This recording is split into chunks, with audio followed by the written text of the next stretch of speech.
जग में राम कहानी, नारायणी से जगत में बस तू ही आवत काम। मुट्ठी दे नयन की सुने ना हरि का नाम, लेना हरि का नाम, लेना हरि का नाम। बोलो श्याम रामचंद्र की, अयोध्यानाथ की, वीर बजरंग बली की, जय जय सीताराम, जय जय राधे श्याम। अनंत कोटि ब्रह्मांड नायक परम परमात्मा, अकारण करना वर्णालय भक्त वत्सल प्रभु श्री सीताराम जी के पादारविंदों में नमन बंदन।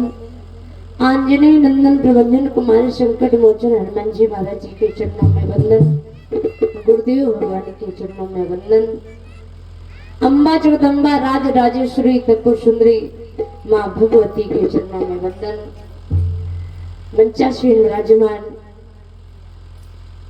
अभी अभी हम लोगों ने जिनके मुखारविंद से बड़ी ही सुंदर मानस की कथा को श्रवण किया, चरित्रों को श्रवण किया, ऐसे हमारे हर वर्ष आपके यहाँ निरंतर श्री राम कथा में आकर के हम सबको मंत्र मुग्ध करते हैं।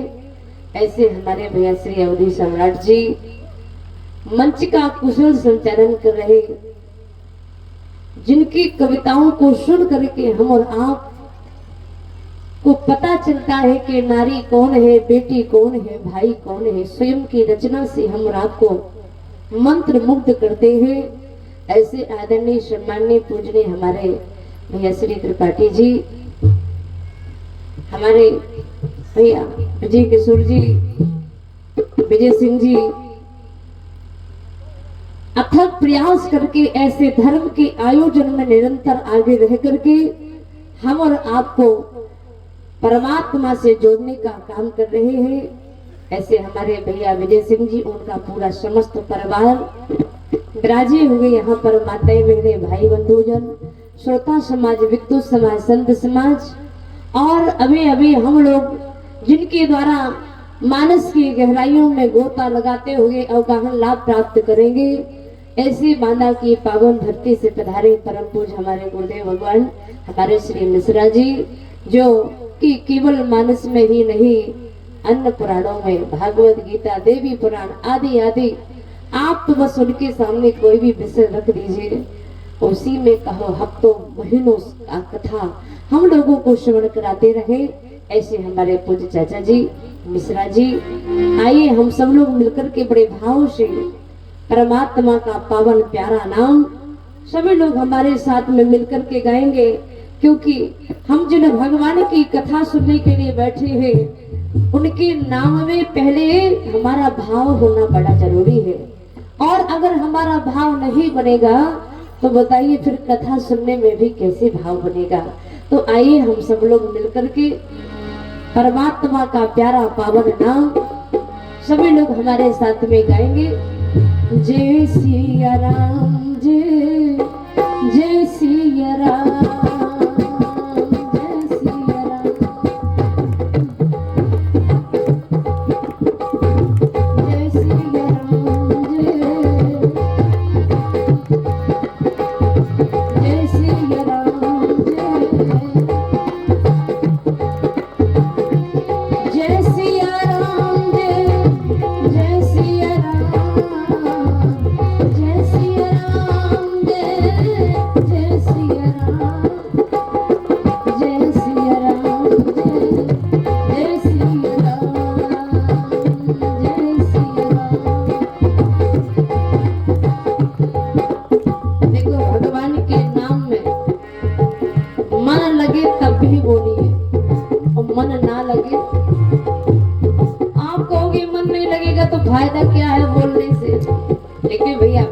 फायदा है।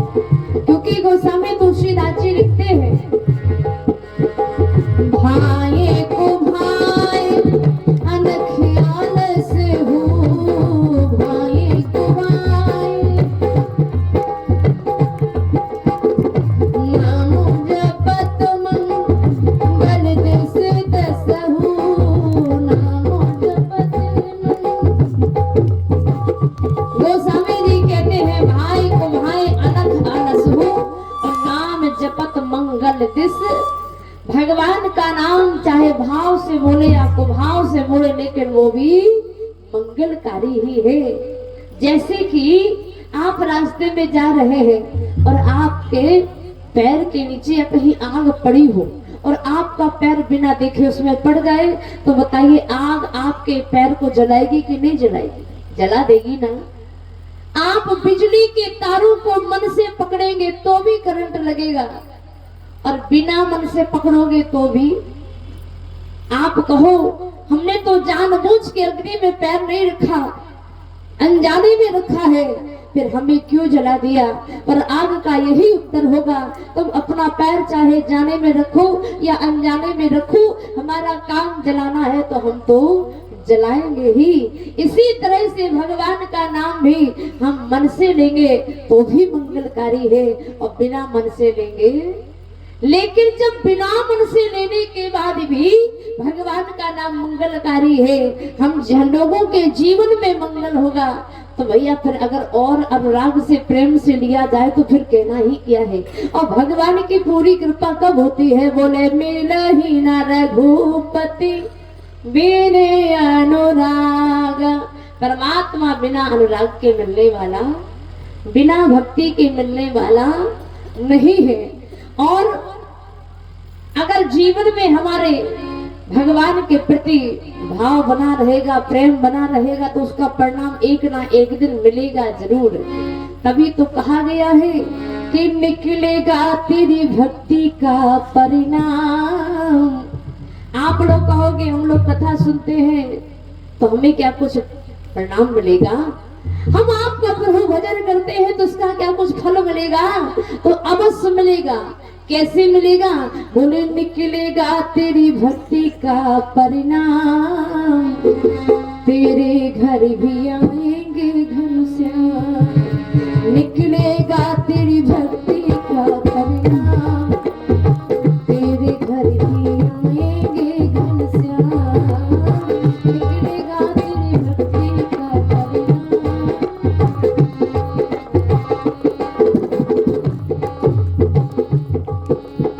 लेकिन हमें करना क्या पड़ेगा?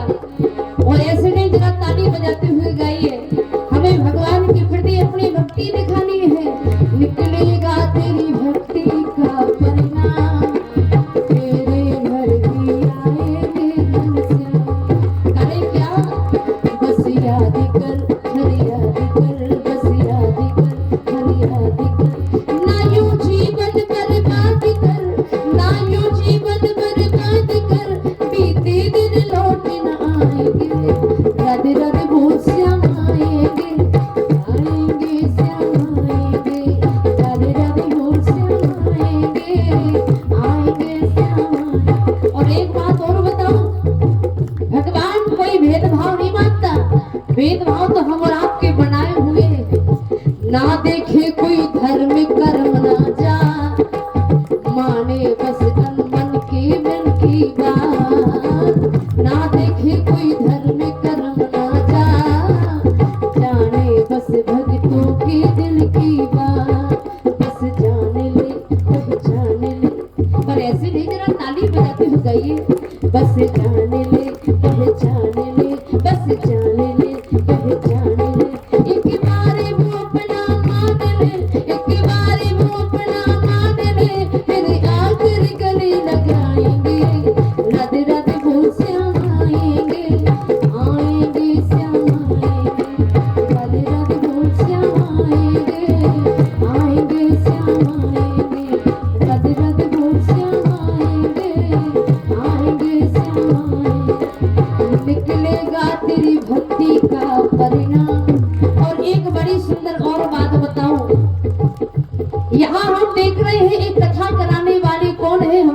क्या विजय सिंह जी, क्या गांव में और लोग नहीं है? बोले और भी लोग हैं, लेकिन लाखों में किसी एक को चुनते हैं अपना बनाने के लिए। इस संसार का, हमारे क्षेत्र का परोपकार हो, सबको मुख्य नहीं बनाते, कुछ मुख्य ही होते हैं। लाखों में किसी एक को चुनते हैं, अंदर की आवाज वो सुनते हैं। लाखों में किसी एक को चुनते हैं, अंदर की आवाज वो सुनते हैं।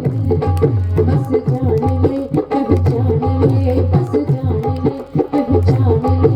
एक बार वो अपना मान ले, एक बार वो अपना मान ले, फिर आकर गले लगाएंगे, राधे राधे बोल श्याम आएंगे। अच्छा, हम देखना चाहते हैं निकलेगा तेरी भक्ति का परिणाम, लेकिन भैया पहले भक्ति दिखाई तो दे, तभी तो प्रणाम मिलेगा। अगर भक्ति ही दिखाई नहीं देगी तो प्रणाम कैसे सामने आएगा? तो सब लोग जरा ताली बजाते हुए गाइए, निकलेगा तेरी भक्ति का परिणाम, तेरे घर भी आएंगे घनश्याम। निकलेगा तेरी भक्ति का परिणाम, तेरे घर बस जान ले, पहचान ले, बस जान ले, पहचान ले। एक बार वो अपना मान ले, एक बार वो अपना मान ले, फिर आकर गले लगाएंगे, राधे राधे बोल श्याम आएंगे, आएंगे श्याम आएंगे, राधे राधे बोल श्याम आएंगे, आएंगे श्याम आएंगे, राधे राधे बोल श्याम आएंगे, आएंगे श्याम आए। बोलो राघवेंद्र सरकार की। अभी हम लोगों ने बड़ी प्यारी पावन कथा सुनी, हमारे भैया श्री पूर्ण त्रिपाठी जी ने संकेत कर दिया नारी कौन होती है। देखो, नारी बनाने वाली भी होती है और नारी बिगाड़ने वाली होती है। अगर घर को मंदिर भी बनाने वाली है तो आज हमारे घरों में हम देखते हैं कि बहुत से ऐसे घर हैं जहाँ के लोग रो रहे हैं, दुख ही दुख है, लड़ाई झगड़े हो रहे हैं, तो वहाँ कहीं ना कहीं थोड़ी सी भूमिका तो नारी की जरूर होगी। अगर ये नारी बनाने वाली कैसी है, अगर नारी बनाने वाली नहीं होती ना, तो आज हम और आपके बीच में एक कथा भी हमें सुनने को ना मिलती। आप कहोगे कैसी? किसी कवि ने सुंदर चार लाने लिखी है। कहा बन साथी पिया के ना जाती सिया। अगर सीता मैया राम जी के साथ में वन में ना जाती तो क्या ना होता? बोले बन साथी पिया के ना जाती सिया, तो दसानन नाश करावत को। अच्छा बोलो, क्या माता सीता अगर राम जी के साथ वन में ना जाते तो क्या रावण का मरण होने वाला था? अच्छा, राम जी को क्या जरूरत थी? तो यहाँ ना कहीं नारी की भूमिका जरूर दिखाई दे रही है। कहा बन साथ पिया की ना जाती सिया, तो दसानन नाश करावत को। और जम बीच सावित्री जो ना पड़ती, तो सत्यवानी के प्राण बचावत को। अच्छा, यमराज से अपने पति के प्राणों को वापस लाने वाली कौन है? वो भी नारी है। और कौन? बोले वो सती सावित्री है, जो अपने पति के प्राणों को यमराज की चौखट पर जाकर के वापस लेकर के आई, वो भी नारी ही है। कहा ये कौन है? बोले जम बीच सावित्री जो ना पड़ती, तो सत्यवानी के प्राण बचावत को। और तो क्या कहे, अगर आज देवताओं को अमृत मिला है ना, अगर आज देवता अमर हो गए हैं, तो देवताओं को भी अमृत मिला कैसे? विष्णु यदि नारी न होते बने। अगर विष्णु भगवान भी नारी बनकर के मोहिनी का रूप धारण करके देवताओं को अमृत ना पिलाते तो इनको भी अमृत क्या मिलता? बोले विष्णु यदि नारी न होते बने, तो पाइते बन पान करावत को। और तो क्या कहूँ, आज हम जो कथा सुन रहे हैं ना, ये भी किसी देवी की ही देन है। विष्णु यदि नारी न होते बने, तो पैते बन पान करावत को। मिल जाती न जो, मिल जाती न जो रत्न तुलसी को, तो मानस ग्रंथ बनावत को, ये मानस ग्रंथ बनावत। अगर रामचरित मानस गोस्वामी तुलसीदास जी के द्वारा लिखी गई है, तो इसमें भी देन किसकी है? हमारी देवियों की है। मिल जाती ना जो रत्ना तुलसी को, तो मानस ग्रंथ बनावत को। तो हमारी देवी, हमारी माताएं बहनें बनाने वाली है, और बनाना ही चाहिए, क्योंकि ये ममता की मूर्ति है। और भगवान भी कहते हैं, मैं ज्ञान की पकड़ में नहीं आता हूँ, मैं ज्ञानी की पकड़ में नहीं आता हूँ। फिर किसकी पकड़ में आते हो? कहा ज्ञानी अगर चाहे कि मुझे अपने बस में करने बंधन में बांधले, तो मैं ज्ञानी के बंधन में नहीं बनता हूँ। अगर मैं बनता हूँ तो भक्ति के बंधन में ही बनता हूँ। और कौशल्या जब बोलन जाई, तो ठुमक ठुमक प्रभु चले पर आई। तो ये हमारी माताएं तो भक्ति स्वरूपा है, शक्ति स्वरूपा है, शांति स्वरूपा है। और जीवन में अपने सब कुछ त्याग करके, अपने लिए कुछ न सोच करके जो परिवार के लिए जीवन अपना समर्पित कर देती है, वो नारी है। और रामचरितमानस में भी ऐसी बहुत सी देवियां हैं जो भगवान को पाने का प्रयास करती है। देखो, हम लोग कहते हैं कि नारियों को पूजा पाठ का विधान नहीं है, नारियां कुछ नहीं कर सकती है, लेकिन रामचरितमानस को पढ़ करके देखें तो हमारे यहाँ की देवियां क्या नहीं कर सकती है। और भगवान श्री राम तो स्वयं माता सबरी से कह रहे हैं, कहे रघुपति सुनो भामनी माता,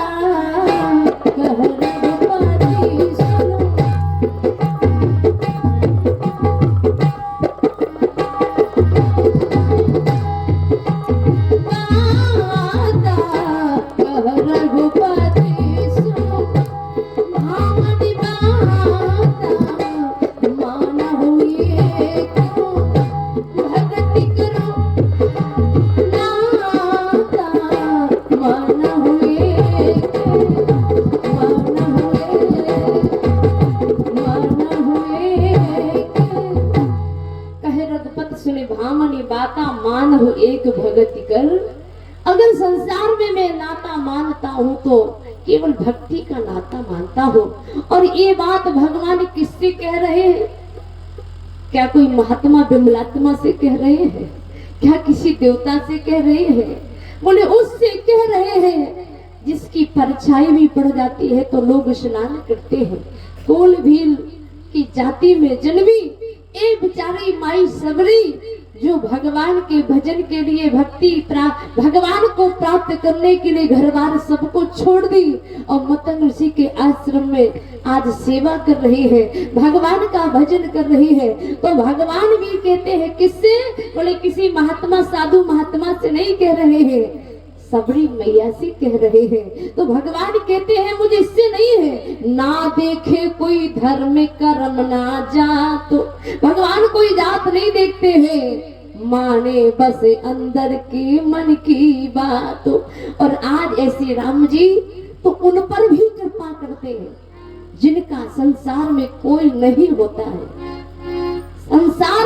संसार के लोग जिनको इतना गिरा दे, या संसार में वो अपने आचरण से इतना गिर जाए कि संसार के लोग भी जिसकी तरफ देखना पसंद नहीं करते हैं ना, तो भगवान कहते हैं अगर वो मेरा हो जाता है, अगर वो भक्ति का नाता मान लेता है, तो कोई उसकी तरफ देखे या ना देखे, कोई कृपा करे या ना करे, मैं स्वयं उस पर कृपा करता हूँ। लेकिन शर्त बस एक ही है, मानहु एक भक्ति करो नाता। अगर मैं मानता हूँ तो केवल एक भक्ति का नाता मानता हूँ। और भक्ति के नाते के कारण ही मनुष्य रूपा कौन हुए? बोले भक्ति करी तो कौशल्या और दशरथ जी हुए। उनके यहाँ भक्ति के नाते राम जी जन्म लेकर के आए।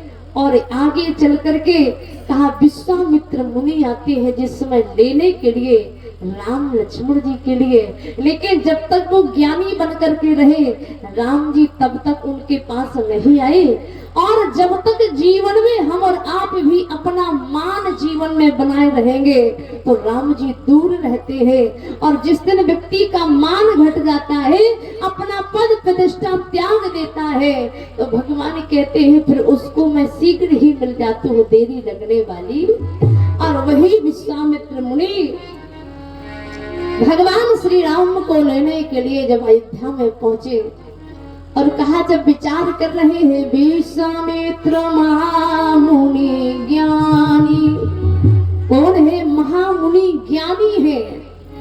लेकिन जब राम जी को लाने का विचार बना तो जब गए यहाँ से तो पहले महामुनि ज्ञानी, लेके जब जा रहे हैं तो मुनिया गमन सुना जब राजा, मिलाने गयोले विप्रो समाज।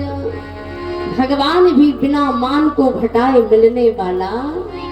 और आज गुरु विश्वामित्र जी के साथ में भगवान श्री राम जब उनके आश्रम में आए, लेकिन आश्रम में आने से पहले देखो आपको एक बात और बता दूं, कथा चल ही रही है तो कहा राम जी जैसे ही गुरु विश्वामित्र जी के साथ में जा रहे थे तो रास्ते में क्या मिली? बोले ताड़का मिल गई। और जैसी ताड़का दिखाई दी, विश्वामित्र मुनि ने कहा राघव, हमारे आश्रम में जाने के लिए दो रास्ते हैं, एक घूम करके जाता है और एक जंगल के बीच से शॉर्ट रास्ता है। तो राम जी बोले गुरुदेव घूम करके जाने की क्या जरूरत है? अरे शॉर्ट वाले छोटे रास्ते से चलो जल्दी पहुंच जाएंगे, लेकिन वहाँ एक खतरा है। खतरा क्या है? बोले वहाँ ताड़का नाम की राक्षसी रहती है। तो क्या हुआ? अरे चलिए ना, हम आपके साथ में चल रहे हैं। और जैसे ही आगे बढ़े सुन ताड़का क्रोध कर भाई, और जैसे ताड़का आए ना दौड़ करके तो गुरु जी ने कहा राम जल्दी से धनुष पर बाण चढ़ाओ और इसका वध कर दो। गुरु जी से राम जी बोले गुरुदेव मैं इसका वध नहीं कर सकता हूँ। क्यों? बोले अभी अभी तो हम पहली बार अयोध्या से निकले हैं, मानो हमारी अयोध्या से पहली बार निकले हैं, हमारी यात्रा पहली यात्रा है, क्योंकि राम जी की दो यात्राएं हुई है। एक यात्रा में गुरु विश्वामित्र जी के साथ में बक्सर से कहाँ गए? बोले जनकपुर तक की यात्रा है। और दूसरी यात्रा बोले वन गमन की यात्रा है। तो कहा गुरुदेव ये हमारे जीवन की प्रथम यात्रा है, और प्रथम यात्रा में अगर वध ही करना चाहिए तो किसी अच्छे वीर का करना चाहिए या किसी और राक्षस का करना चाहिए। और आप कहते कि ये बेचारी जो राक्षसी इसका हम वध करें? अरे बोले ये बेचारी नहीं है, ये अबला नहीं है, ये तो सबला है। और इसका काम क्या है?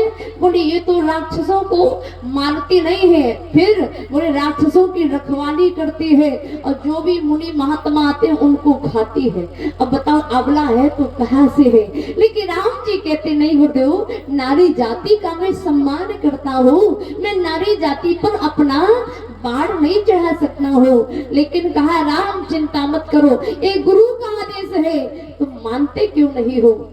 कहा गुरुदेव मैं कैसे मान लो?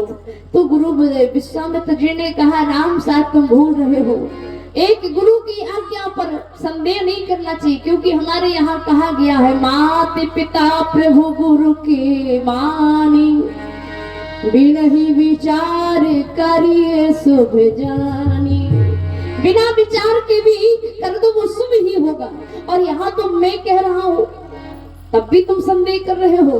कहा लोग संसार के कहेंगे गुरुदेव कि राम जी ने अगर अपनी वीरता भी दिखाई तो एक नारी पर दिखाई, एक अबला पर दिखाई, इसीलिए गुरुदेव मैं ऐसा नहीं कर सकता हूँ। गुरु विश्वामित्र जी ने कहा राम शायद भूल रहे हो। अरे तुम्हें पता है भगवान परशुराम ने तो अपने पिता की आज्ञा पर माता का ही वध कर दिया था, और इससे तुम्हारा कोई रिश्ता है नहीं है, ये कोई रिश्तेदार भी तुम्हारी नहीं है। बोले परशुराम पितुआ क्या राखी, मारी मातु लोक सब साखी। और कहा जब परशुराम भगवान अपने पिता के कहने पर माता का ही वध कर सकते हैं, माता का वध कोई बेटा क्या कर सकता है? लेकिन पिता की आज्ञा का उल्लंघन नहीं कर सके तो राम ये तो राक्षसी है और ये तो साधु महात्माओं को सताती है, खाती है, इसलिए इसका भी वध कर दो, तुम्हें कोई पाप लगने वाला नहीं है। आज गुरु की जैसी आज्ञा मिली तो किया क्या राम जी ने, बोली एक ही मान प्राण करुणीना, एक ही। और हमारे बजे भैया अगर कोई मजीरा बजा लेते हो, मजीरा, तो थोड़ी और आनंद आएगा, क्योंकि अभी सुना सुना लग रहा है। और अभी हम लोग जहाँ कथा कह रहे थे वहाँ तो आर्गन पैड तबला पता नहीं कितना साजबाज था, तो कम से कम कुछ नहीं तो मजीरा बजाने वाले बैठे तो थोड़ा और अच्छा आएगा संगीत में। बोलिए शंकर भगवान की, ये कही बान प्राण करुणीना, ये कही बान दीन जान प्रभु निज पद वीना, दीन जान प्रभु निज पद वीना, दीन जान प्रभु दीन जान, दीन जान। राम जी जैसे अध्याय से गुरु जी के साथ में चल रहे हैं तो हमारे राम जी को 3 नारियों का सामना हुआ। राम जी को हमारी 3 नारियां मिली और जो 3 नारियां मिली हैं तो राम जी ने तीनों के साथ में अलग अलग व्यवहार किया है। कैसा अलग अलग व्यवहार किया है, बोले एक का तो राम जी ने मरण किया, राम नाम सत्य ही कर दिया, छोड़ा भी नहीं है। एक कौन है जो अभी अभी ताड़का मिली है, बोले एक का मरण किया है और दूसरी नारी का तरण किया है और तीसरी नारी के साथ में देवी के साथ में राम जी ने स्वयं वर्ण किया है। मरण किसका किया, बोले तारका का तो मरण भी कर दिया, ये राक्षसी है और जो दूसरों को समाज में जीने ना दे, सतावे, तो कहा ऐसे लोगों को भी जीने का अधिकार, बोले ऐसे लोगों का तो मर ही जाना ठीक है। ये राक्षसी है, ये महात्माओं को सताती है, इसलिए इसको भी नहीं जीना चाहिए। ये कहिबान प्राण हरौलीना, दीन जान प्रभु निज पदो दीना। एक का मरण किया और राम जी ने दूसरी देवी का तरण किया। राम जी ऐसा नहीं कि केवल महात्माओं साधुओं के ऊपर भी कृपा करते हैं, हमारी माताओं के ऊपर भी कृपा करते हैं। लेकिन माताएं भी अगर भक्ति भाव में विभोर हो जाए, भगवान की कृपा पाना चाहती हैं, भजन निरंतर करती रहेंगी, तो बोलो राम जी की कृपा होगी कि नहीं होगी, इन माताओं के ऊपर भी हो जाएगी। और वो दूसरी नारी कौन है, जिसका राम जी ने तरण किया है, लेकिन वो तो बाद में मिली। राम जी ने पहले यज्ञ की रक्षा किया, गुरुदेव की यज्ञ की रक्षा करते हैं। प्रातः कहा मुनि सन रघुराई, निर्भय जग करो तुम जाई। और जो यज्ञ शुरू हुआ और यज्ञ शुरू हुआ तो हम लोग जानते हैं यज्ञशाला में 4 दरवाजे होते हैं। हवन शुरू होता है, मंत्रों का उच्चारण शुरू होता है, और जैसे हवन का धुआं दिखाई दिया और मंत्रों का उच्चारण सुनाई दिया और जितने भी राक्षस थे ना, और राक्षसों ने दौड़ लगा दी, विघ्न करना शुरू कर दिया। लेकिन चारों दरवाजों पर राम जी, पूरा पश्चिम उत्तर दक्षिण जो यज्ञशाला में दरवाजे हैं, आज भगवान राम जी भैया लक्ष्मण जी खड़े हुए हैं। और जैसे ही मारीच और सुबाहु ने यज्ञ मंडप के अंदर प्रवेश करने का प्रयास किया, लेकिन उन्हें कौन दिखाई दिया, बोले राम लक्ष्मण जी दिखाई दे गए। और जो राम लक्ष्मण को देखा तो मारीच सुबाहु के मन का जो भाव था राक्षस वाला, वो जा रहा है। बोले इतने अच्छे लग रहे हैं, इनको देख के तो लगता है कि हम इनका यज्ञ विघ्न ना करें, बस इनको हम देखते ही रहे। लेकिन हम तो राक्षस हैं, और राक्षस अगर अच्छा काम करने लगे तो फिर राक्षस किस बात के, इसीलिए हम तो विघ्न करने आए हैं। चलो दूसरे दरवाजे से चलते हैं। दूसरे पर गए, वहां भी राम लक्ष्मण दिखाई दे रहे हैं। तीसरे पर गए, वहां भी राम लक्ष्मण दिखाई दे रहे हैं। तो चौथे दरवाजे पर वहां भी राम लक्ष्मण दिखाई दिए ना। तो मारीच बाहु ने कहा, हमें समझ में नहीं आता है, इस बार मुनि महात्माओं ने किसी जादू टोना तो नहीं कर लिया है, कोई जादूगर तो नहीं बुलाया है।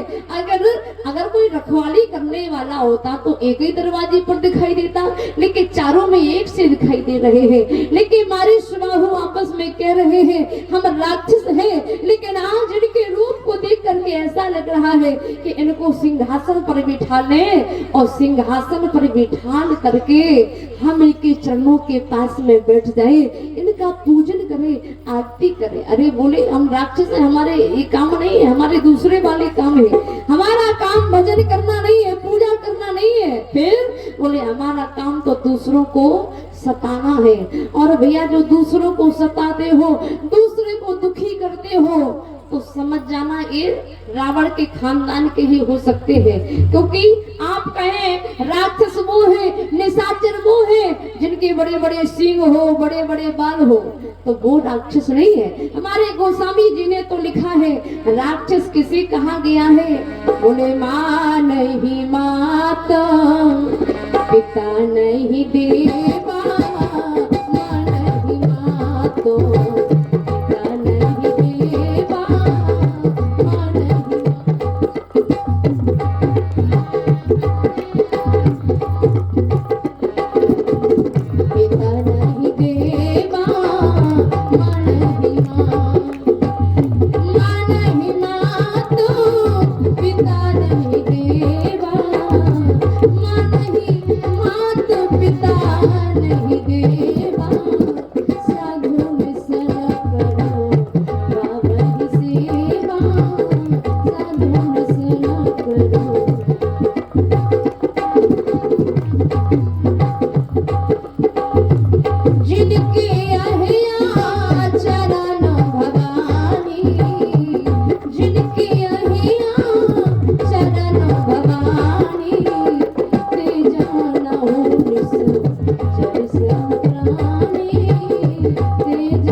रहे होंगे राक्षस वो है बड़े बड़े सींग वाले, बड़े बड़े नाखून वाले, बड़े बड़े बाल वाले।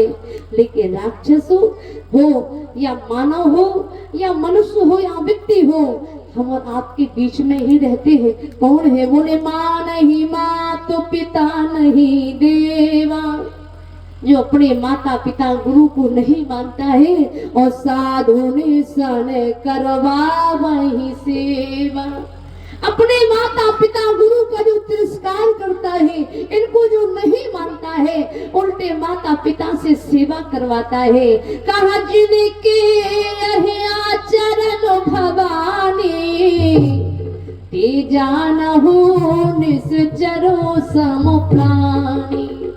तो हम और आपके जीवन में भी कहीं ना कहीं, कभी ना कभी वो भाव जरूर आ जाता है।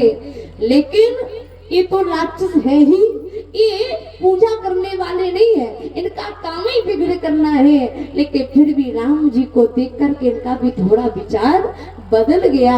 लेकिन कहा नहीं, हम राक्षस है, ये पूजा पाठ भक्ति भाव ये हमारे मन में नहीं आना चाहिए। लेकिन भगवान श्री राम ने तब क्या किया? भगवान राम जी ने कहा, सुबाहु का तो अंत ही कर दिया, तुरंत मार दिया, लेकिन मारीच को छोड़ दिया। किसी ने कहा, प्रभु अगर आपने मारीच को भी उसी समय मार दिया होता ना, तो बाद में रोना तो नहीं पड़ता ना, आपने क्यों छोड़ दिया? राम जी बोले, हमने जानबूझ के छोड़ा है। क्यों? बोले, सुबाहु से कोई काम नहीं है, लेकिन आगे चल करके मारीच से अभी काम लेना बाकी है। अगर ये मारीच मृग नहीं बनेगा तो सीता जी का हरण नहीं होगा, और हरण नहीं होगा तो रावण का मरण भी नहीं हो सकता। इसीलिए इसको अभी छोड़ दिया जाए। और आज राम जी ने बिना फन का बाण मार करके मारीच को सागर के किनारे फेंक दिया।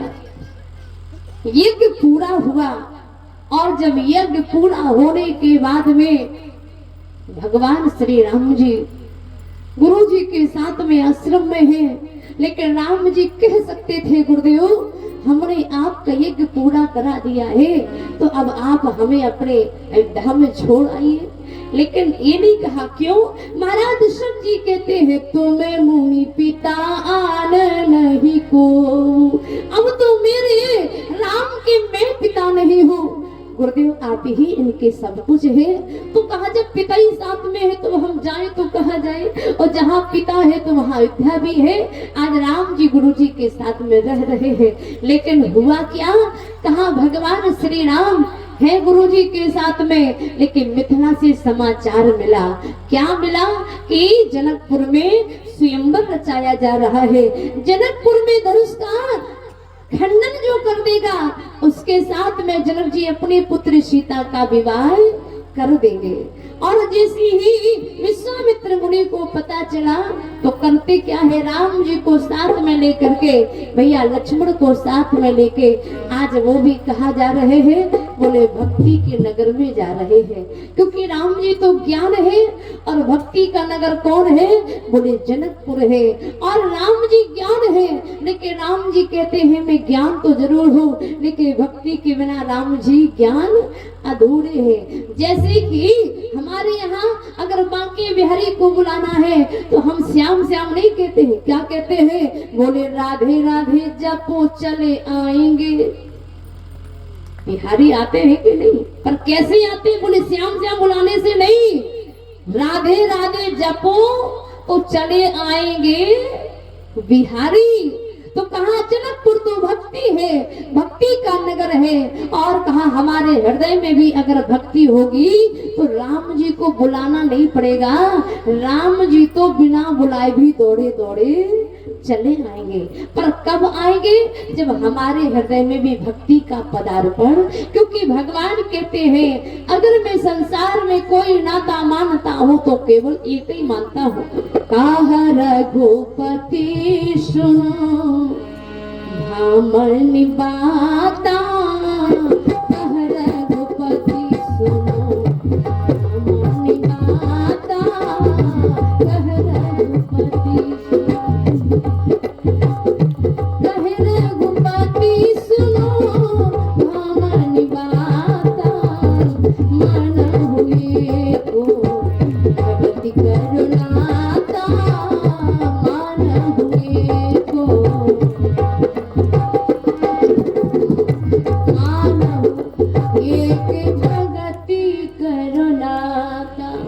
तो हम और आपके हृदय में भी अगर भक्ति होगी तो बोलो भगवान की कृपा होगी कि नहीं होगी। लेकिन भैया कुछ लोग भक्ति भी करते हैं तो कौन सी? बोले जब जरूरत पड़ती है वही वाले भक्ति करते हैं।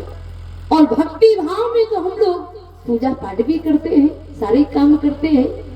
लेकिन एक जगह तो आरती हो रही थी और आरती सभी लोग गा रहे थे, ओम जय जगदीश हरे, सब आरती गा रहे थे। आरती गाते गाते एक अर्धाली आती है, प्रभु तानो मान धान प्रभु ये तो सब कुछ है तेरा, और तेरा तुझको अर्पणो, अरे क्या लागे मेरा। अच्छा ऐसी गाते कि नहीं गाते? और भक्ति भाव में गाते हैं। लेकिन भगवान के जो भक्त हैं वो सब गा रहे, प्रभु तानो मानो धानो प्रभु ये तो सब कुछ है तेरा। सब तो गा रहे सब कुछ है तेरा, सब कुछ है तेरा। लेकिन एक विचित्र भक्त था, वो कुछ और गा रहा था। वो क्या गा रहा है? ये तो तानो मान धान प्रभु ये तो सब कुछ है तेरा नहीं, ये तो सब कुछ है मेरा। अरे भगवान आपको क्या करना है सब चीजों की? और अगर आपकी कृपा हो जाए ये तो सब कुछ है मेरा। अगर आपकी विशेष कृपा हो जाए तो पड़ोसी का भी है मेरा। हम तो पड़ोसी का भी लेने के लिए तैयार है। और मेरा मुझको दे दो क्या लागे तेरा, मुझे जगदीश। अच्छा बताओ ऐसी भक्ति करेंगे तो भगवान होशियार कृपा करेंगे क्या? नहीं करने वाले। हम लोग भक्ति करते हैं तो कुछ लोग चतुराई वाली भक्ति करते हैं। हमारी ये माताएं है ना, ये मैया के मंदिर में जाएंगी, दुर्गा मैया के मंदिर में, बुरा मत न मानना माता हो, ये कहेंगे हमारी बिरादरी के होके हमारी बुराई कर रहे हैं। कहा दुर्गा मैया के मंदिर में जाएंगी और नारियल ले जाएंगे, नारियल फोड़ेंगे और जितनी गरी गरी होगी ना वो रख लेंगी और जो खपरियां होगी ना वहीं छोड़ देंगी। और क्या कहेंगे, हे मैया हम तो कुछ नहीं जानती, हम तो अंधरी धुंधरी हैं, जो जानती सो तुम जानती, हम कुछ हो। तो मैया भी कहती अंधरी धुंधरी हो तो खपरियां ले जाओ, गरी नहीं धर जाओ तो हम मान जाए। लेकिन होशियारी है, भगवान कहते ऐसी भक्ति से बताओ हम कैसे प्रसन्न हो जाए। परमात्मा कहता है माने प्रेमो बचनो, अरे छाड़ो चतुराई तो भजती कृपा करी है रघुराई। हमारी भैया चतुराई नहीं छूट रही है, और चतुराई अगर नहीं छूटेगी तो बताओ भगवान कैसे प्रसन्न होंगे। लेकिन कुछ लोग कहते हैं भैया अगर हम चतुराई छोड़ देंगे तो बाल बच्चों का साथ है, परिवार कैसे पलेगा, चतुराई तो करनी पड़ेगी ना। और कुछ लोग चतुराई भी करते हैं, लेकिन परमात्मा चतुराई से नहीं मिलेगा। परिवार का भरण पोषण हो सकता है, लेकिन परमात्मा की कृपा चतुराई से होने वाली। अब गर्मी का समय आने वाला है, एक आदमी तो खरबूजा बेच रहा था, खरबूजा बढ़िया आने वाले हैं ना गर्मियों में, खरबूजा बेच रहा था, आवाज लगा रहा था खरबूजा शक्कर से मीठे, खरबूजा शक्कर से मीठे। लोगों ने कहा जब इतना मीठा है तो भैया खरीद लो ना।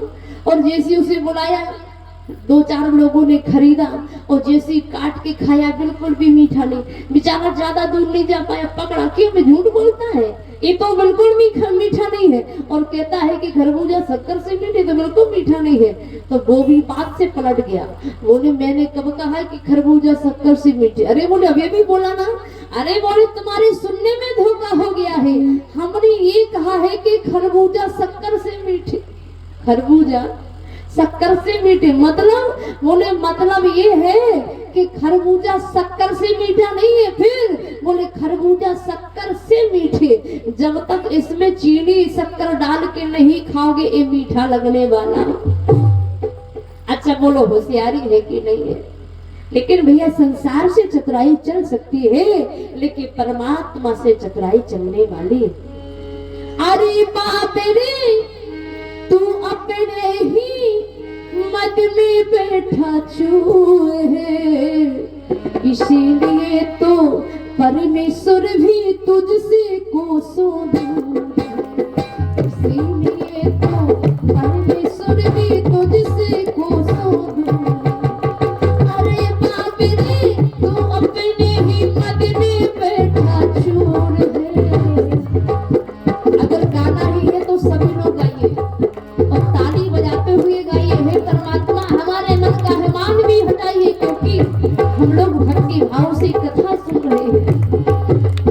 अरे बाप रे तू अपने ही मद में बैठा चूर है, इसीलिए तो परमेश्वर भी तुझसे कोसों दूर है, इसीलिए तो परमेश्वर भी।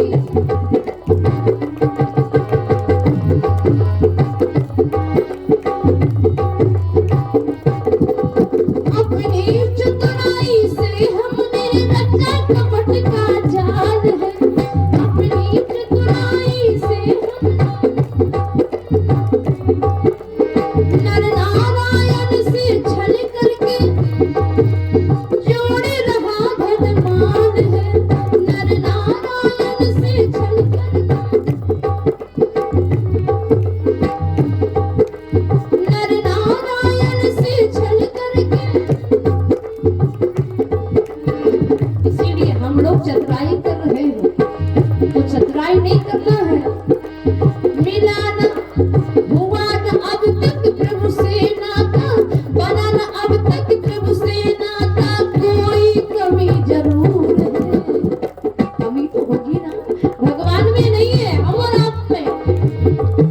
बना न अब तक प्रभु से नाता, कोई कमी जरूर है, इसीलिए तो परमेश्वर भी तुझसे कोसों दूर है, इसीलिए तो परमेश्वर भी तुझसे कोसों दूर है।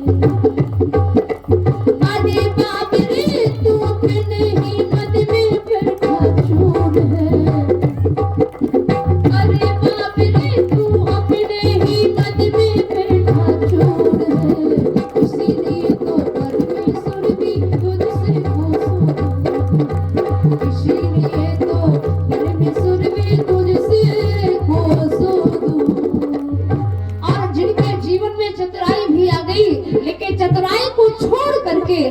अगर वो भगवान के बन जाते हैं तो परमात्मा स्वयं कृपा करने के लिए स्वयं पधार जाते हैं। और आज किस पर कृपा किया?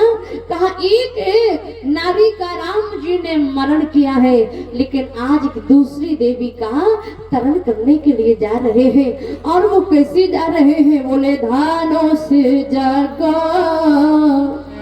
सुन रघुकुल नाथा हर्ष चले मुनिवरों के साथ। आज धनुष युद्ध की खबर सुन करके भगवान राम गुरु जी के साथ भैया लक्ष्मण के साथ जनकपुर के लिए चले जा रहे हैं। लेकिन आपको एक बात बताऊं, राम जी जब चले जा रहे हैं तो राम जी ने विचार किया कि जब मैं जनकपुर में जाऊंगा और जनकपुर में धनुष रखा गया है, उस धनुष का मैं खंडन करूंगा तो मेरा सीता जी के साथ विवाह होगा, यानी मेरा भी विवाह होगा, मेरा भी घर बस जाएगा। लेकिन आज मैं जिस मार्ग से जिस रास्ते से जा रहा हूँ वहां तो मेरे भक्तों का घर उजड़ा हुआ पड़ा है।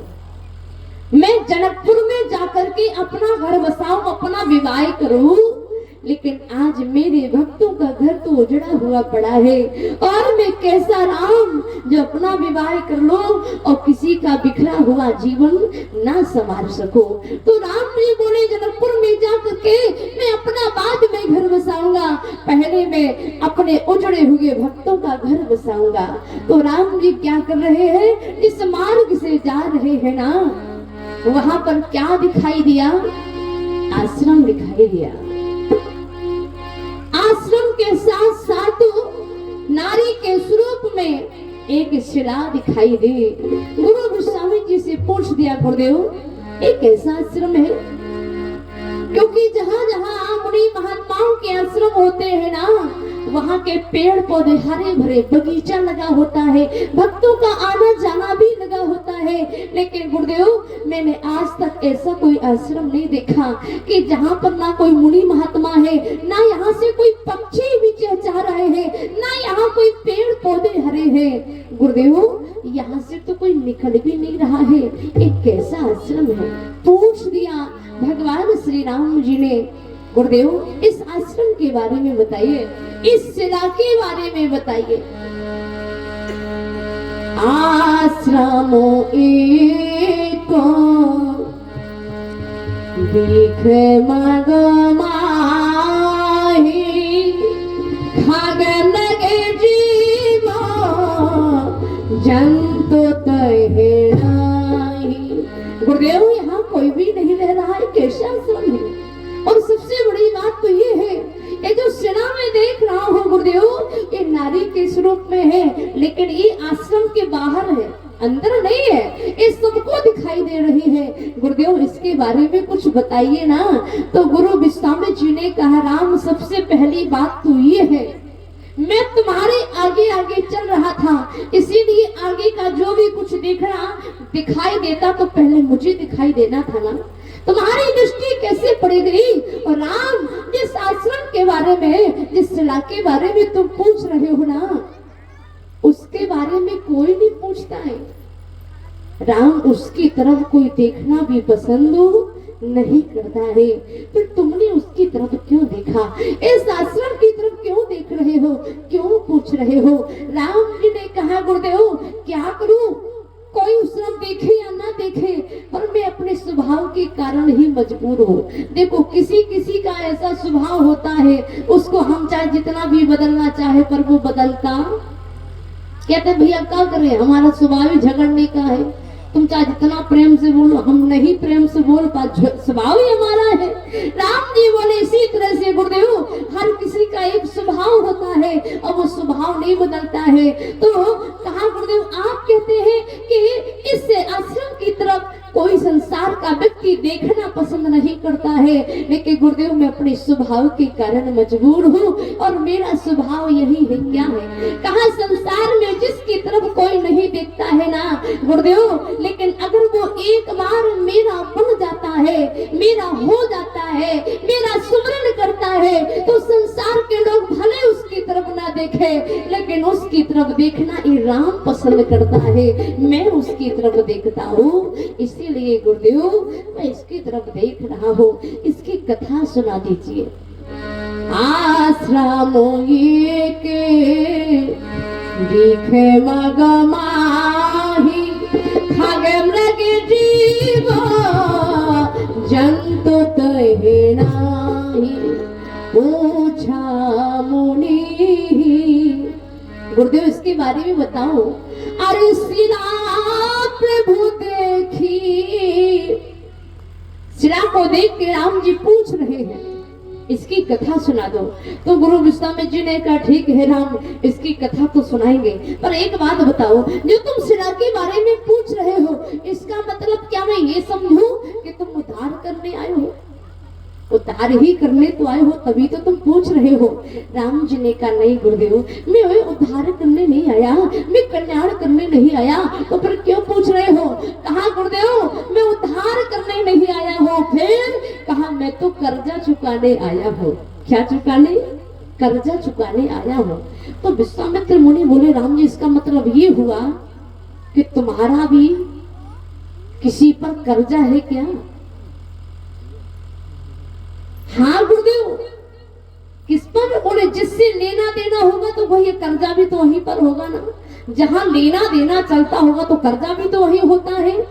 हाँ गुरुदेव मैं भी कर्जदार हूँ। तो राम जी ये तो बताओ तुम्हारा लेना देना किससे चलता है? क्या ज्ञानियों से चलता है? राम जी बोले नहीं गुरुदेव, हमारा लेना देना ज्ञानियों से नहीं। और देखो आप अन्यथा मत लेना, ज्ञानी दो प्रकार के होते हैं। एक ज्ञानी वो होते हैं कि जिन्हें ज्ञान होने पर भगवान के भक्त बन जाते हैं और भगवान की भक्ति में लग जाते हैं। लेकिन एक दूसरे प्रकार के ज्ञानी होते हैं और वो बड़े खतरनाक ज्ञानी, वो भगवान को नहीं मानते हैं, वो अपने शरीर ही को भगवान मानते हैं। और वो ज्ञानी क्या कहते हैं कि हम ही थे भूले, हम ही में भूले। ये नहीं कहते कि हम संसार में भूले थे, कि भगवान को भूल गए, ये नहीं कहते। वो तो कहते हम ही थे भूले और हम ही में भूले, और हमें ढूंढने हम ही चले, हम ही ने खोजा, हम ही ने पाया, और मिले हम ही को तो हम ही मिले। भगवान बोले ऐसे ज्ञानियों से हमारा भी कोई लेना देना क्यों? वो ज्ञानी क्या कहते हैं? कबीरदास जी की वाणी में वो ज्ञानी कहते हैं कछु लेना न देना मगन रहना, कछु लेना न देना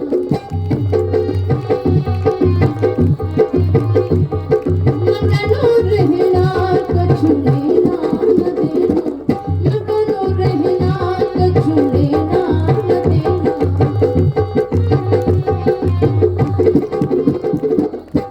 पांच तत्व का बना पिंजरा, पांच तत्व का,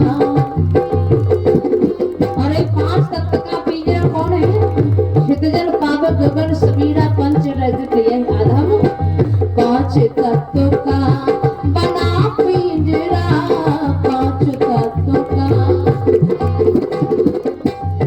जाम बोले रही मेरा। और एक मेरा कौन है? जो हमारी श्वासा चल रही है ना, जाम बोले रही मेरा, कछु लेना न देना मगन रहना, कछु लेना न देना मगन रहना, कछु लेना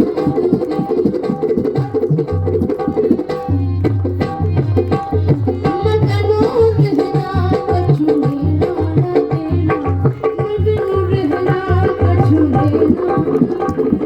भगवान बोले तो ज्ञानी कहते हैं कछु लेना ना देना मगन रहना।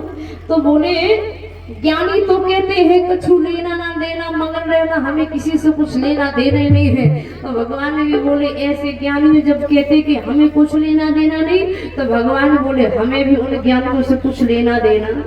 ये ज्ञानी थोड़ी तो शरीर ही को भगवान मानते हैं। तो कहाँ फिर प्रभु आपका लेना देना चलता किससे है? राम जी बोले गुरुदेव हमारा लेना देना तो उनसे चलता है जो हमें देते हैं, तो हम भी उन्हें कुछ देते हैं। अच्छा तो किससे लेना देना चलता है? भगवान श्री राम ने कहा गुरुदेव हमारा लेना देना अगर चलता है तो हमारे भक्तों से चलता है। और कैसे भक्तों से चलता है? बोले राजापुर जैसे भक्तों से लेना देना चलता है, क्योंकि ये हमें देते हैं कुछ तो हम भी इनको कुछ देते हैं। भगवान बोले हमारा लेना देना अगर चलता है तो हमारे भक्तों से ही चलता है। तो बोले आज किस लेन देन की बात करना चाहते हो? भगवान श्री राम ने कहा गुरुदेव आपको लगता है कि मैं इसका उद्धार करने आया हूँ, पत्थर से नारी बनाने आया हूँ, लेकिन गुरुदेव मैं तो कर्जा चुकाने आया हूँ। कर्जा कैसे? बोले गुरुदेव एक भक्त हुआ था बहुत पहले जिसने मुझ भगवान को पत्थर से प्रकट किया था। एक भक्त ने मुझ भगवान को पत्थर से प्रकट किया था। तो गुरुदेव जब एक भक्त भगवान को पत्थर से खंबे से प्रकट कर सकता है तो आज भगवान की भी बारी है कि भक्त को भगवान भी पत्थर से प्रकट कर दे। और वो भक्त कौन है? सब लोग जान गए।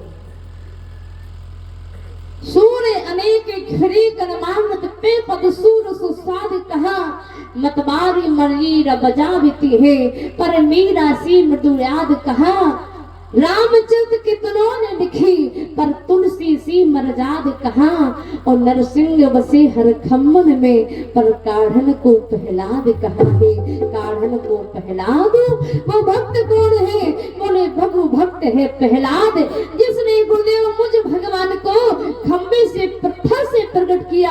और बोले एक भक्त जब मुझ भगवान को पत्थर से खंबे से प्रकट कर सकता है तो बोलो गुरुदेव आज अगर भगवान की बारी आई है तो भगवान का भी कर्तव्य है कि भगवान भी पत्थर से भक्त को प्रकट कर दे। इसीलिए मुझे किसी ने पत्थर से खंबे से प्रकट किया तो मैं भी किसी को प्रकट कर रहा हूँ। अंतर बस गुरुदेव इतना है कि कोई मुझे प्रकट कर रहा है तो मैं किसी और को प्रकट कर रहा हूँ, यानी मुझे कोई और देता है तो मैं किसी और को देता हूँ। जैसे कि हम और आप अगर आज किसी के साथ में कुछ सहयोग कर देते हैं, कुछ अच्छा कर देते हैं तो जरूरी नहीं है कि तुरंत हमारे साथ अच्छा हो।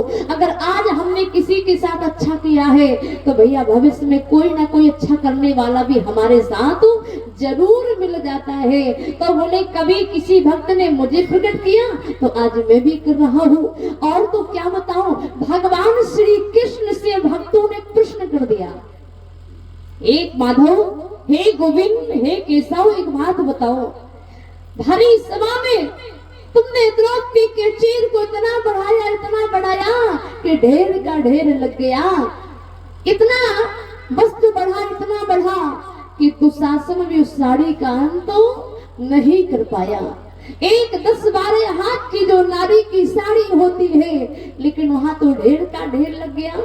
तो ये तो बता दो एक केशव उस फैक्ट्री का नाम क्या है, उस कंपनी का नाम क्या है जहां इतना बड़ा वस्त्र बनाया जाता है। नारी की साड़ी तो केवल 10-12-15 हाथ की होती है, लेकिन आपने तो भरी सभा में इतना बड़ा चीर बढ़ा दिया, इतना बढ़ा दिया कि जिसके बाजुओं में हाथों में 10,000 हाथियों का भी बल है, उस दुशासन को भी साड़ी खींचते खींचते थक गया लेकिन साड़ी का अंत नहीं कर पाया।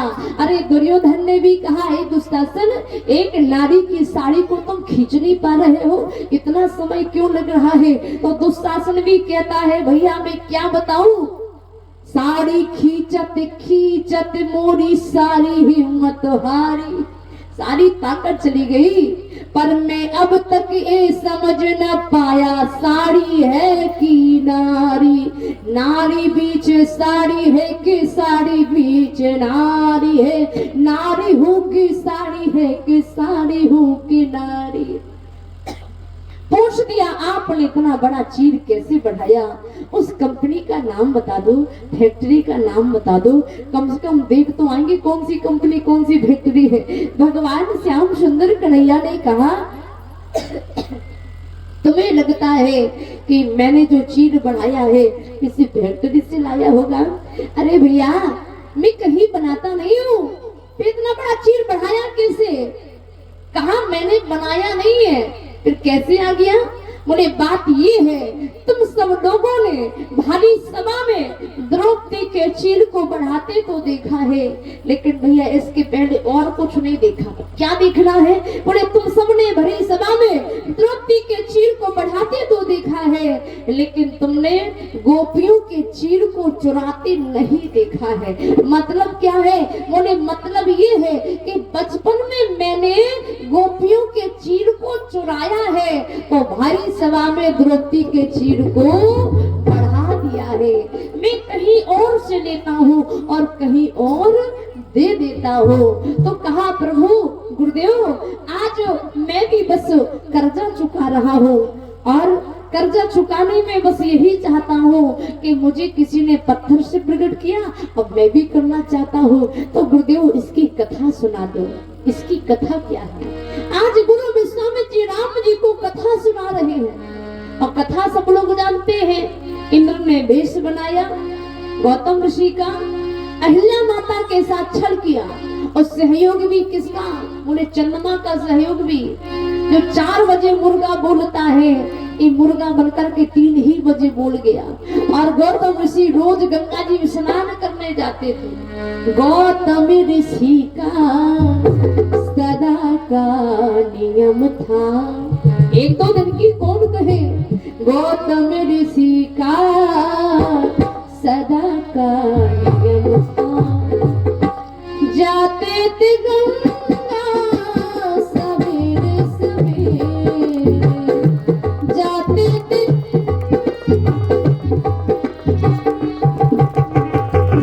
गौतम ऋषि का सदा का नियम था। गौतम ऋषि का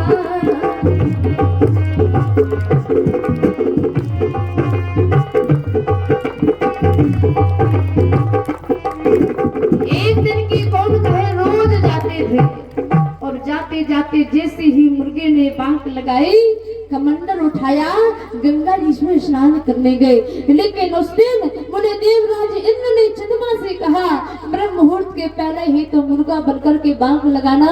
और जैसे ही कहा चंद्रमा की सहायता से चंद्रमा मुर्गा बन के बोला और तुरंत गौतम ऋषि ने समझा कि सुबह हो गया है, ब्रह्म मुहूर्त हो गया है। और जैसे गंगा जी में गए और जो कमंडल डुबाया, भैया गंगा ने कहा हे ऋषि, आज तुमने हमें सोते में क्यों जगा दिया? अभी तो मैं सो रही हूँ, अभी ब्रह्म मुहूर्त नहीं हुआ है। और इसका मतलब अगर तुम समय से पहले आ गए हो तो जरूर तुम्हारे घर में कोई ना कोई घटना जरूर घटने वाली है। और आज जब लौट करके आए तो क्या देखा कि अपने ही भेष में किसी और ऋषि को देखा, हाथ में जल लिया, श्राप देने लगे कि जो भी है अपने असली रूप में आ जा, वरना मैं श्राप दे दूंगा। आज इंद्र थर-थर कांप रहा है। इंद्र को भी श्राप दिया और साथ में जैसी माता अहिल्या बाहर निकल करके आई, ऋषि के चरणों में गिर पड़ी, तो आज वो गौतम ऋषि ने जो अपनी पत्नी को देखा तो और ज्यादा क्रोध आ गया और अहिल्या माता को भी श्राप दे दिया, अहिल्या जा तू भी पत्थर की हो जा। क्यों? अरे जो पत्नी अपने पति को नहीं पहचान पाई, तेरी मति भी पत्थर जैसी हो गई, इसीलिए जा तू भी पत्थर की हो जा।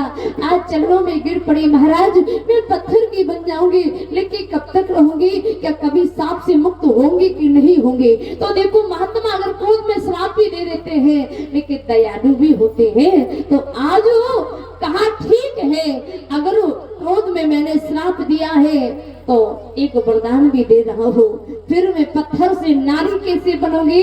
कहा भगवान श्री राम जब त्रेता में अवतार लेकर के आएंगे, मर्यादा पुरुषोत्तम भगवान राम का जब अयोध्या में अवतार होगा और यज्ञ की रक्षा करने के लिए विश्वामित्र मुनि के साथ में, कहा जब जनकपुर जाएंगे यज्ञ पूरा करने के बाद में, और जब जनकपुर जाएंगे तो इसी मार्ग से निकलेंगे, इसी रास्ते से निकलेंगे, और जब उनके चरणों की धूली तुम्हारे ऊपर पड़ेगी तभी तुम सांप से मुक्त होगी।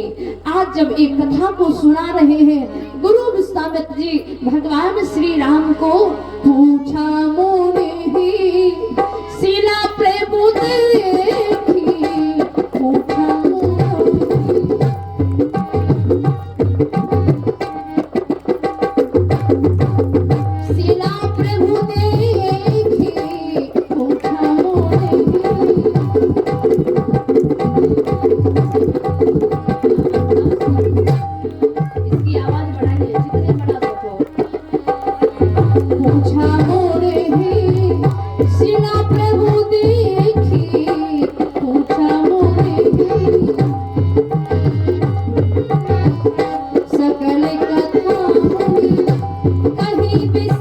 देखी सकल कथा पूरी, सकल कथा पूरी, सकल कथा पूरी। पूछा मुनि ही शिला प्रभु देखी तो पूरी कथा विश्वामित्र मुनि बता रहे हैं। तो लक्ष्मण जी ने कहा गुरुदेव एक बात बताओ, जिसके पति ने पत्नी को पत्थर का बना दिया हो, जिसके साथ में अपराध हुआ हो, छल हुआ हो, जिसके तरफ कोई देखना पसंद नहीं करता, कोई उसके बारे में चर्चा करना पसंद नहीं करता, जिस आश्रम के पास कोई जाना पसंद नहीं करता, तो गुरुदेव एक बात बताओ, उसकी जीव की व्यथा कथा कैसे हो सकती है? आप उसको कथा कह रहे हो, सकलो कथा, ये कथा कैसे? क्योंकि जीव की व्यथा होती है, हम और आप जीव है, कहा जीव की व्यथा होती है और भगवान की कथा होती है। तो गुरुदेव जीव की व्यथा को तुम कथा कैसे बता रहे हो? गुरु विश्वामित्र जी ने कहा बात सत्य है, जीव की व्यथा होती है, भगवान की कथा होती है, लेकिन एक बात बताओ, ऐसी जीव की व्यथा को सुनने वाला कौन है? उस जीव की व्यथा को कौन सुन रहा है? बोले सुन तो भगवान राम रहे हैं। इसका मतलब नहीं समझे क्या? बोले जिस जीव की व्यथा को सुनने के लिए स्वयं भगवान राम तैयार हो जाए, उस जीव की व्यथा नहीं रहती, वो व्यथा भी कथा बन जाती है। जिस जीव की व्यथा को परमात्मा सुन रहा हो, उसकी व्यथा नहीं, वो भी कथा। अगर भगवान उसकी व्यथा को सुन ले तो उस जीव की व्यथा नहीं, कथा हो जाएगी। इसीलिए आज इसकी व्यथा नहीं, इसकी भी कथा बन गई है। हम और आप भी क्या चाहते हैं? परमात्मा एक बार अगर आपकी कृपा हो जाएगी तो होगा क्या? बोली हमारी व्यथा भी जो है ना जीवन की, वो भी कथा हो जाएगी। हमारी व्यथा भी व्यथा नहीं रहेगी, जन्म जन्म का रोना मिट जाएगा। तो आज बेचारी ये बड़ी दुखी है। हम तो कहते हैं जैसे भगवान अहिल्या की व्यथा को सुन रहे हैं, हमारी भी व्यथा को परमात्मा अगर कानों से सुन ले। अच्छा हम लोग मंदिर क्यों जाते हैं? क्या अपने आप को दिखाने? बढ़िया तैयार होके जाते हैं, भगवान देख लो हम बढ़िया से तैयार होके आए हैं। कहा हम भगवान को दिखाने, हम भगवान को क्या देखने जाते हैं? तो हमें तो लगता है देखने के साथ साथ हम दिखाने ज्यादा जाते हैं। अच्छा अनुभव करना, हम भगवान को दिखाने जाते हैं।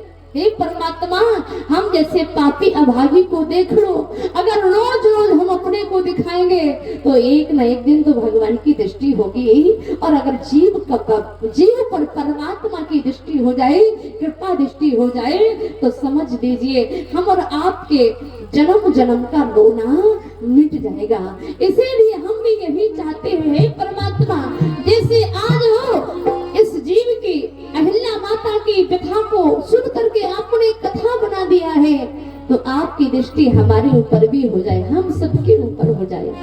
तेरी कृपा बनी रहे,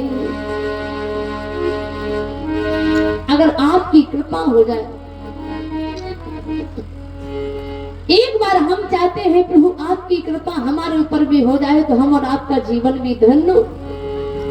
तेरी कृपा के प्यासे, तेरी नजर की प्यासे, तेरी कृपा के प्यासे, तेरी नजर की प्यासे, तेरी लगन लगी रहे, तेरी लगन लगी रहे, दुनिया से हमको क्या, तेरी लगन लगी रहे।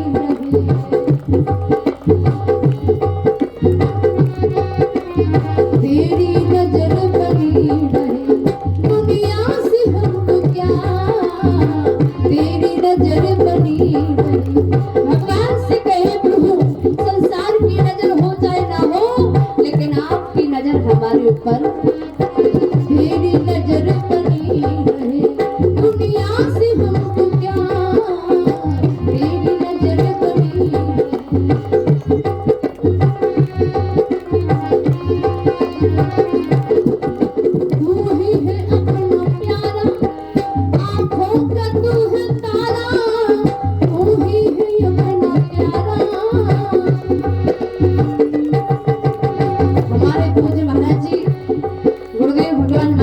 विराजमान हो रहे हैं। आप लोग कीर्तन ध्वनि के साथ उनका सम्मान कीजिए। मेरी नजर बड़ी है दुनिया से हमको क्या, मेरी नजर बड़ी है।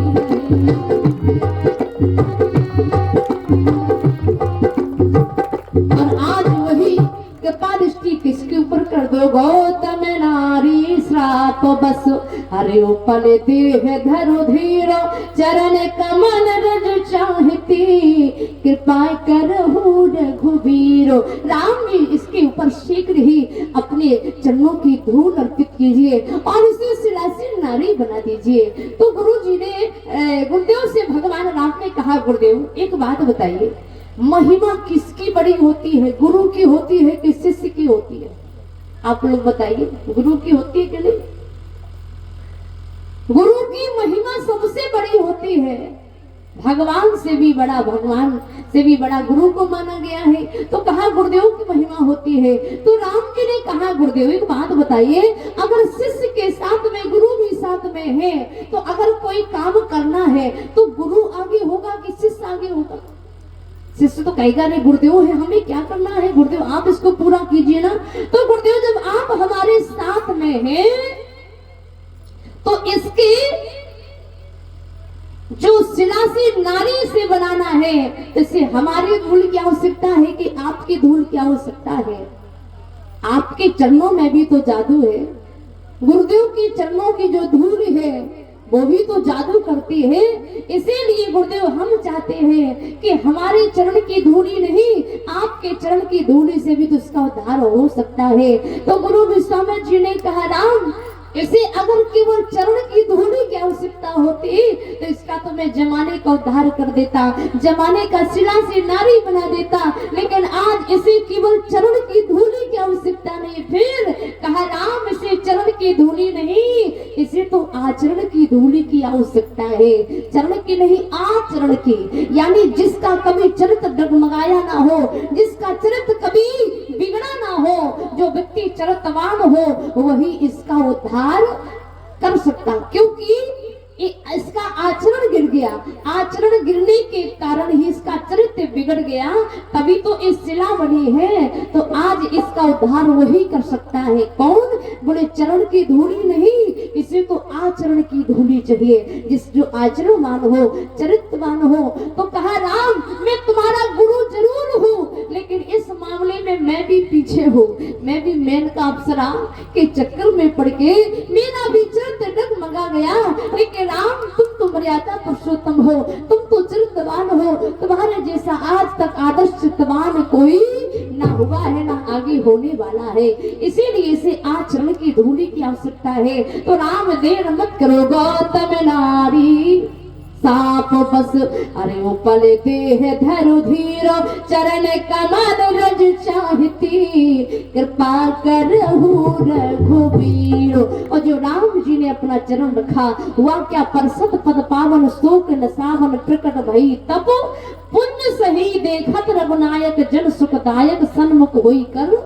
जो आदि आदि स्तुति हुई है, स्तुति करते करते आज अहिल्या माता को अपने पति की याद आ गई। मुनि श्राप जो दीना आती भल कीना, अरे परम अनुग्रह में माना।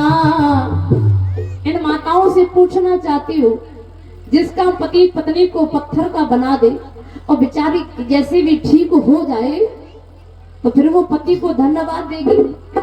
क्यों माताओं देगी? नहीं देगी।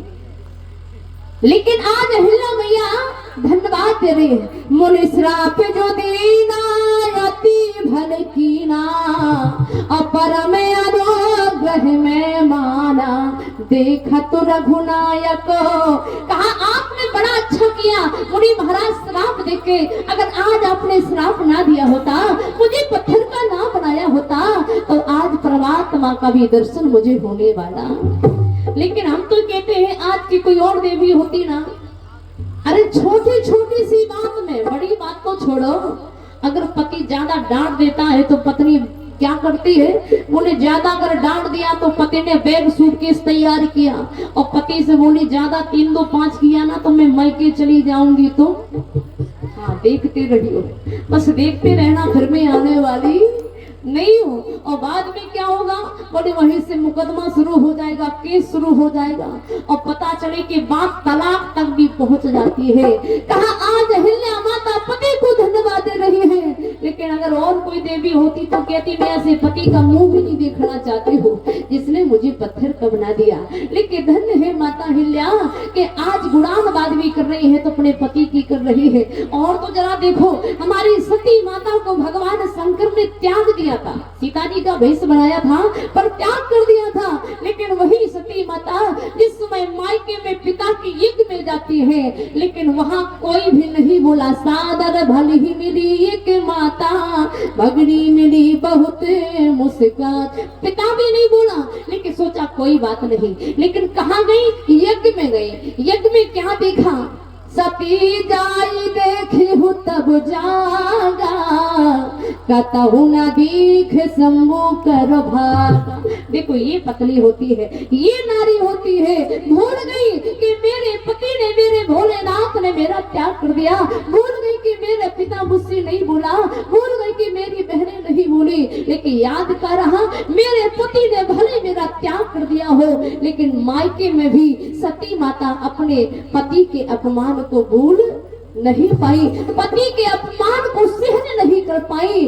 और विचार किया कि जिस पिता के द्वारा ये देह मिली है, ये शरीर मिला है, अगर इस मायके में मेरे पति का अपमान हुआ है तो उस देह को ही मैं समाप्त कर दूंगी। पर पति का अपमान सहन करने वाली, पर धन्य है वो देवियां जो पति कुछ कह देता है, मायके में जाती है, पति को प्रेम से बुलाती है और भाइयों से, भतीजों से पिटवाती अलग है। एक वो भी नारी है और ये मानस की देवी है। लेकिन हमें कैसा बनना है, माता अहिल्या, सती माता, ये सब हमें जीवन जीने की कला सिखाती है कि नारी को क्या करना चाहिए, उन्हें अपने पति का सम्मान करना चाहिए, चाहे जैसी भी परिस्थिति हो, लेकिन अपनी पति का साथ नहीं छोड़ना चाहिए। पत्थर का बनाने के बाद भी आज सती माता अहिल्या माता पति को ही धन्यवाद दे रही है। मेरे कहने का मतलब भगवान श्री राम में सरकार से जीवन अगर हमारा जुड़ा रहेगा तो हमारे जीवन में भी भक्ति आएगी। तो राम जी अपनी कृपा से कहा एक का मरण किए और आज अहिल्या माता का तरण किए और कल की बेला में राम जी जिनका वर्ण किए हैं। आप लोग उस कथा को श्रवण करेंगे। बोलो सियावर रामचंद्र की, वीर बजरंग बली की। भगवान का कीर्तन सभी लोग हमारे साथ में गाएंगे।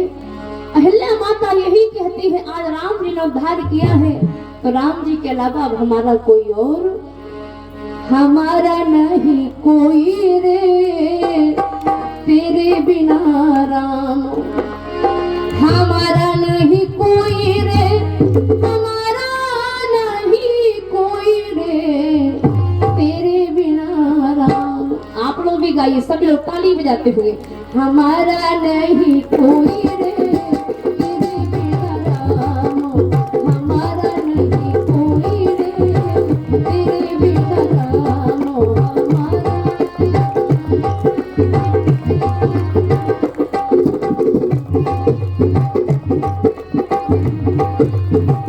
लेकिन आपकी आवाज से लग रहा है आप कह रहे घर ही वाले हमारे बहुत है, हमें और किसी से कोई लेना देना नहीं है। तो बड़े भाव से गाइए, भाई लोग भी सभी लोग गाइए, हमारा नहीं कोई रे, तेरे बिना राम, हमारा नहीं कोई रे, भाई बंधु कुटुंब कबीरा, भाई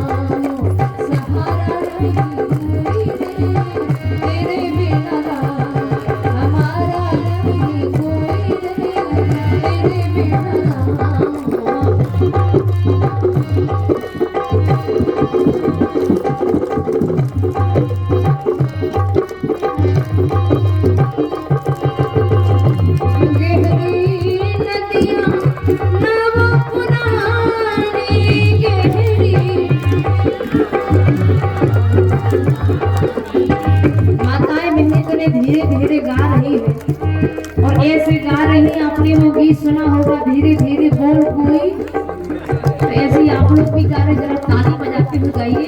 हमारा नहीं कोई रे तेरे बिना राम, हमारा नहीं गहरी नदियाँ नाव पुरानी, गहरी नदियाँ गहरी नदियाँ गहरी नदियाँ नाव पुरानी, किनारा नहीं कोई तेरे बिना राम, किनारा नहीं कोई रे तेरे बिना राम, हमारा नहीं कोई रे तेरे बिना राम, हमारा नहीं कोई रे तेरे बिना राम। जय सिया राम जय सिया राम जय सिया राम जय सिया राम जय सिया राम जय सिया राम जय सिया राम जय सिया राम जय सिया राम जय जय सीताराम। बोलो राघवेंद्र सरकार की, भोलेनाथ की, वीर बजरंग बली की जय जय सीताराम। बड़ा ही पावन प्रसंग, नारी महिमा का श्री रामचरितमानस से